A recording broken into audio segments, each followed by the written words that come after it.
जय हिंद जय भारत। तो दोस्तों एक और नई वीडियो में आपका फिर से बहुत बहुत स्वागत है। जी हाँ दोस्तों, जिस प्रकार से 8th पे कमीशन को लेकर खबरें तेज हो चुकी थी, उसी प्रकार यहाँ पर अब 8th पे कमीशन का कहीं भी नामो निशान दिखाई नहीं दे रहा है। जी हाँ दोस्तों, उसी के बीच यहाँ पर फिटमेंट फैक्टर को लेकर बड़ा अपडेट नजर आया है। साथ ही साथ कर्मचारियों की बढ़ी है उम्मीदें, सरकार ने शुरू कर दी है क्या तैयारी, उस पर आज की इस वीडियो में विस्तृत जानकारी देंगे। क्या है बड़ी खबर, क्या है नया अपडेट, कर्मचारियों के हित सबसे पहले क्या होने वाला है। जी हाँ दोस्तों, तो वीडियो में लास्ट तक बने रहिएगा कि आखिर सरकार करने क्या जा रही है 8th पे कमीशन को लेकर। जी हाँ दोस्तों, सभी की नजरें इस समय 8th पे कमीशन पर टिकी हुई है, लेकिन 8th पे कमीशन इस समय असमंजस में छाया हुआ है, क्योंकि 12 दिन हो चुके हैं, कोई भी बड़ा अपडेट यहाँ पर निकलकर सामने नहीं आया है।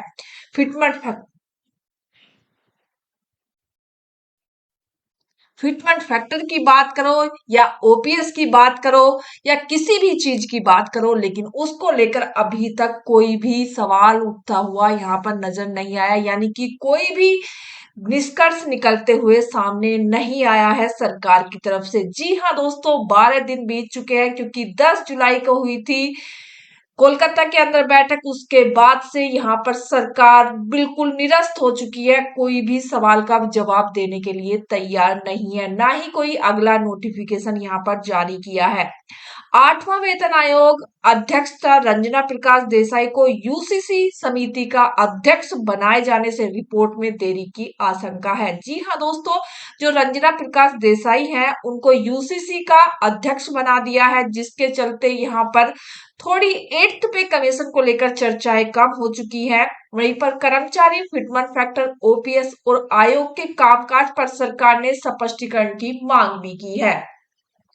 जी हाँ दोस्तों, आप सभी को बता दें, देश भर में तकरीबन 55 लाख केंद्रीय कर्मचारी हैं और 65 लाख पेंशन भोगी हैं, जिनकी नजरें 8वें वेतन आयोग की रिपोर्ट पर टिकी हुई है।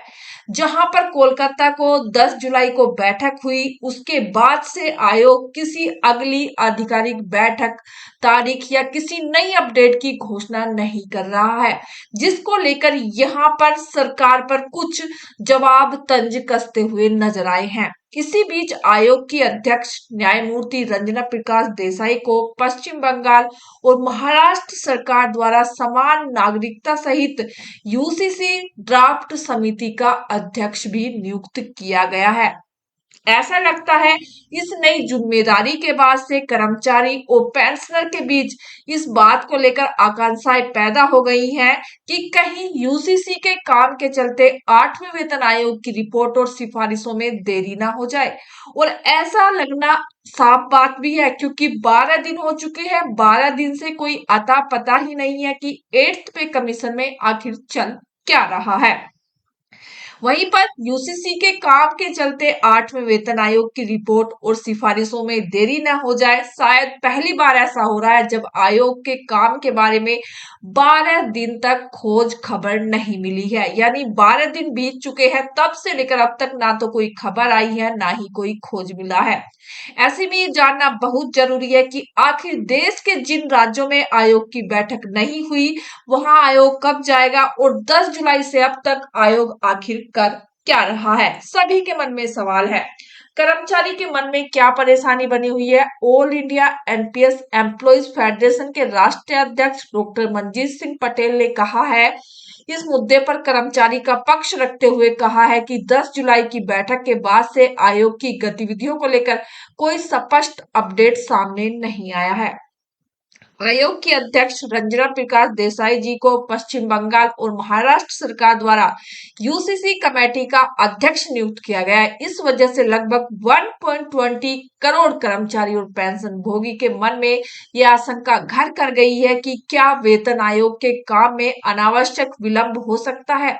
जिस प्रकार से काम हो रहा है, उस प्रकार से ऐसा लगता है कि विलंब भी यहाँ पर आप सभी को देखना पड़ सकता है।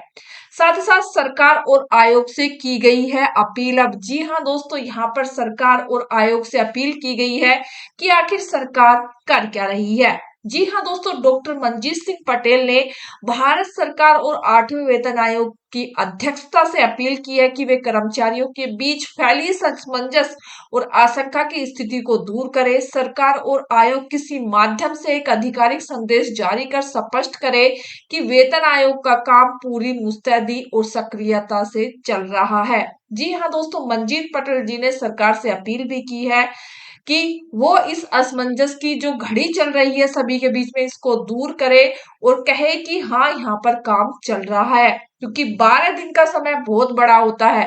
कितना हो सकता है फिटमेंट फैक्टर? जी हाँ दोस्तों, केंद्रीय कर्मचारी 8वें वेतन आयोग के फिटमेंट फैक्टर 2.28 से 2.86 या 2.57 होने का अनुमान है।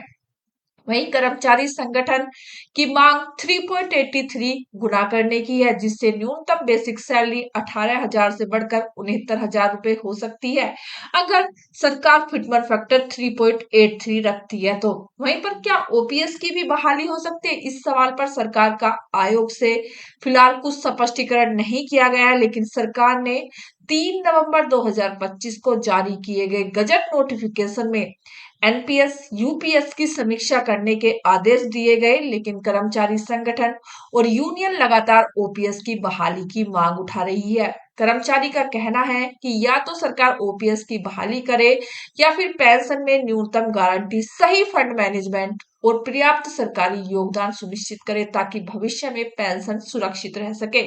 क्या सरकार ये मांगे पूरी करेगी? ये तो आने वाला वक्त बताएगा, क्योंकि अभी 12 दिन बीत चुके हैं। 12 दिन से यहाँ पर सरकार का अता पता ही नहीं है कि आखिर सरकार 8th पे कमीशन को लेकर कुछ कर रही है या नहीं कर रही है। ये तो आने वाला वक्त बताएगा। मिलते हैं जल्दी बड़ी खबर के साथ कि सरकार कुछ करेगी तो हम आपको वो नोटिफिकेशन सबसे पहले जारी करके देंगे। तो मिलते हैं नेक्स्ट वीडियो में, तब तक के लिए जय हिंद, जय भारत।